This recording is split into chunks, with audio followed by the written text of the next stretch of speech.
कहानी का शीर्षक है मर्यादा। श्रेया, तुम कैसे पापा के छोटे छोटे कामों को भूल जाती हो? राहुल ने कहा तो श्रेया फ्रिज से बोतल निकाली और गिलास उनके कमरे में रखने गई। टेबल पर रखते हुए बोली, पापा जी, पानी यहाँ रख दिया है। अरे श्रेया, यहाँ मेरे बेड के पास रखो। जैसे ही श्रेया आई, ससुर जी ने उसके हाथों को स्पर्श करते हुए बोतल पकड़ा। घबराहट के कारण बोतल श्रेया के हाथों से छूट गई। श्रेया भागकर अपने कमरे में चली गई। ये पहली बार नहीं था। ससुर जी इस तरह की हरकतें कई बार कर चुके थे। ससुर जी सेवानिवृत्त थे, सो दिन भर घर पर ही रहा करते। सासू माँ थी नहीं, इसलिए श्रेया को ही ससुर जी के छोटे मोटे काम करने पड़ते। श्रेया दिन भर ससुर जी से बचने का प्रयास करती। कभी उनका किचन में आना, कभी किसी काम के बहाने अपने पास बुलाना, कभी उसके कंधे पर हाथ रखना, कभी उसको छिपकर घूरना, तो कभी अपने बेड पर बैठने के लिए कहना। श्रेया ये सब अपने पति राहुल को बता नहीं पा रही थी और राहुल अपने पिता से बहुत प्यार करता था, इसलिए ये सब उसे दिखता नहीं था। ससुर जी ने आवाज़ लगाई, श्रेया, आज मेरे पैरों में बहुत दर्द हो रहा है, ज़रा तेल लगाकर मालिश कर दो। अब श्रेया को समझ नहीं आ रहा था क्या करे, उनके कमरे में जाने से कैसे बचे।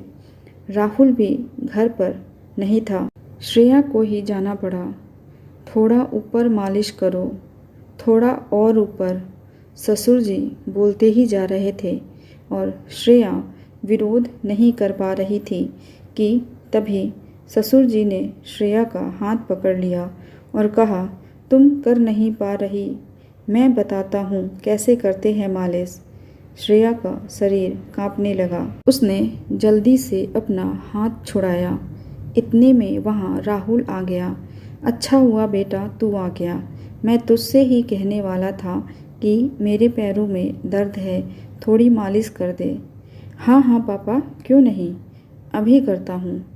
मालिश करने के बाद जैसे ही राहुल कमरे में आया, श्रेया ने कहा, देखो राहुल, ऐसे काम मैं नहीं कर सकती, तुम ही किया करो, मुझे अच्छा नहीं लगता। इसमें बुरा लगने वाली क्या बात है, तुम्हारे भी तो पापा हैं, अगर कर दोगी तो क्या हो जाएगा, राहुल ने कहा। श्रेया कुछ न बोल सकी। ससुर जी की हिम्मत दिन ब दिन बढ़ती ही जा रही थी। श्रेया पूरी चौकन्नी रहती। उसे समझ नहीं आ रहा था कि अपनी बेटी जैसी बहू से कोई ऐसी हिम्मत कैसे कर सकता है। श्रेया, ज़रा मेरे कमरे में आना, पापा ने आवाज़ लगाई। श्रेया ने किचन से ही कहा, क्या काम है बताइए।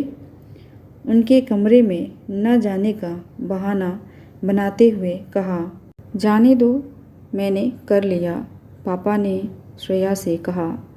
श्रेया दोपहर में 2 घंटे की झपकी लेती थी, सो आज भी उसने अपने कमरे के दरवाजे को बंद किया और सो गई।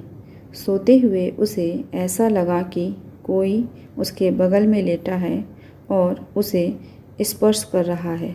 राहुल? राहुल कैसे हो सकता है, वो तो ऑफिस में होगा। ये सोचते ही वह तेज़ी से उठकर बैठ गई। देखा तो पापा थे। पापा आप? ससुर को देखकर चौंक गई थी श्रेया। वो बहुत घबराई और डरी हुई थी। जल्दी जल्दी अपने कपड़े को ठीक किया और बेड से उतरकर खड़ी हो गई थी श्रेया। अरे मैं यहाँ कैसे? शायद नींद में समझ नहीं आया। गुस्से से भरी श्रेया चिल्लाने लगी, पापा आप मुझे बेवकूफ़ मत समझिए, आपके बेटे की पत्नी हूँ, आपकी बेटी के समान। आपकी हिम्मत कैसे हुई मेरे बगल में लेटने की? अरे मेरी बात तो सुनो, और श्रेया का हाथ पकड़ने की कोशिश करने लगे। पापा, श्रेया ने आओ देखा न ताओ हाथ को झटकते हुए कमरे से बाहर निकल गई। पीछे पीछे ससुर जी भी आंगन में चले आए। आपको पता है जब राहुल को पता चलेगा ये सब तब क्या होगा? आपने तो सारी हदें पार कर दी। अपने पुत्र वधू को छूने का प्रयास किया, उसकी इज्जत खराब करने की कोशिश की। चुप हो जाओ, पड़ोसी आ जाएंगे, ससुर जी ने कहा। तभी दरवाज़ा खुला। सामने राहुल को देखकर श्रेया उससे लिपटकर रोने लगी। उसने श्रेया को चुप कराया और कहा, चलो अपना बैग पैक करो, अब हम यहाँ नहीं रहेंगे। बेटा, क्या बोल रहा है तू? पापा, आप तो रहने ही दीजिए, मैंने सब कुछ सुन लिया है। मुझे शर्म आ रही है कि आप मेरे पिता हैं। राहुल ने गाड़ी बुलाया, अपने बैग रखे और चल दिया। ससुर जी सिर्फ देखते ही रह गए। कैसी लगी आपको ये कहानी? कमेंट करके ज़रूर बताइएगा। ऐसी ही कहानियाँ सुनने के लिए चैनल को सब्सक्राइब कर लीजिए। मिलते हैं अगली कहानी के साथ। धन्यवाद।